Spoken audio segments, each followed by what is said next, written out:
പുറംതിരിഞ്ഞെടുത്തത്. അത് ഭൂമാഫിയക്ക് വേണ്ടിയാണ് എന്ന് ആരിപ്പോൾ പറയുന്നില്ല. എന്താണ് പറയാത്തത്? ഏഷ്യാനെറ്റ് ന്യൂസിൽ പുറത്തു വരികയുണ്ടായി, ഭൂമാഫിയ ഉണ്ട്, വെട്ടിപ്പാലത്ത് ചില പ്രവർത്തനങ്ങൾ നടത്തുന്നു. സമരവുമായിട്ട് അതിന് ബന്ധമില്ല. പിന്നെ എന്താണ് ആരുമായിട്ടുള്ള ബന്ധം? തലശ്ശേരിയിലെ ചില രാഷ്ട്രീയ നേതാക്കളും വ്യവസായികളുമാണ് അതിന്റെ പുറകെ.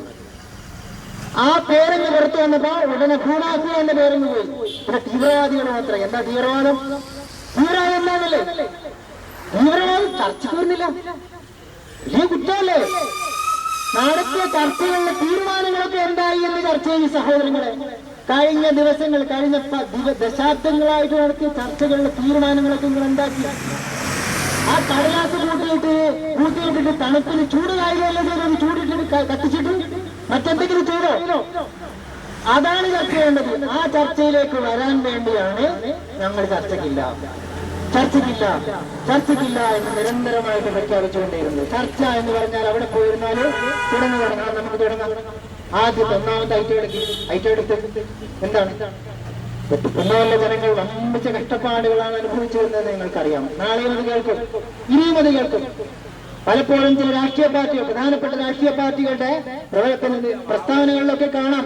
എന്താണ് പറയുന്നത് എന്നല്ലേ പറയുന്നത്? കുന്നോലിലെ ജനങ്ങളുടെ അനുഭവിക്കുന്ന കഷ്ടപ്പാട് ന്യായമാണ്, അതിനെതിരായുള്ള പ്രതിഷേധം ന്യായമാണ് എന്ന് അംഗീകരിച്ച പാർട്ടിയാണ് ഞങ്ങളുടേത്. ഇത് ആരും അംഗീകരിക്കേണ്ടല്ലോ?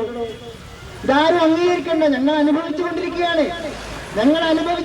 നിങ്ങളുടെ അംഗീകാരം, സർട്ടിഫിക്കറ്റ്, നമ്മുടെ ഓരോരുത്തരുടെയും വീട്ടുമുറ്റത്ത് ഒരു സർട്ടിഫിക്കറ്റ് പാർട്ടി സെക്രട്ടറി എഴുതി വെച്ചിട്ട് കുന്നോലിലെ ജനങ്ങൾ വമ്പിച്ച കഷ്ടപ്പാടുകൾ അനുഭവിച്ചുകൊണ്ടാണ് അവിടെ ജീവിക്കുന്നത് എന്ന് ഈ പാർട്ടി ഇതിനാൽ അംഗീകരിച്ചിരിക്കുന്നു എന്ന് സർട്ടിഫിക്കറ്റ് കൊണ്ട് കാര്യമൊന്നുമില്ല.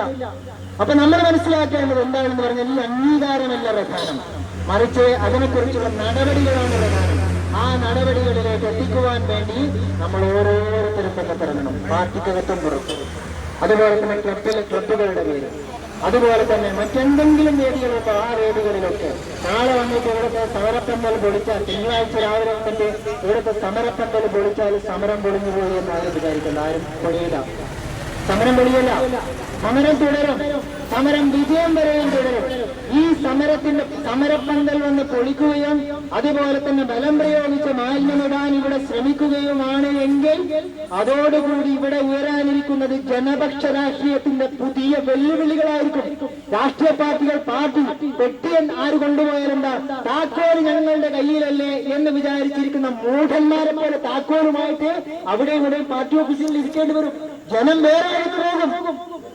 അപ്പൊ നമ്മൾ മനസ്സിലാക്കേണ്ടത് ആ സമരം വരാനിരിക്കുന്ന ഇതുവരെയുള്ള 83 ദിവസത്തെ 84 ദിവസത്തെ സമരമല്ല സമരം, ഇനി വരാനിരിക്കുന്ന സമരം, തിങ്കളാഴ്ച മുതൽ വരാനിരിക്കുന്ന സമരം, അതിലെല്ലാ കൊട്ടളങ്ങളും പ്രകമ്പനം കൊള്ളുക തന്നെ ചെയ്യും.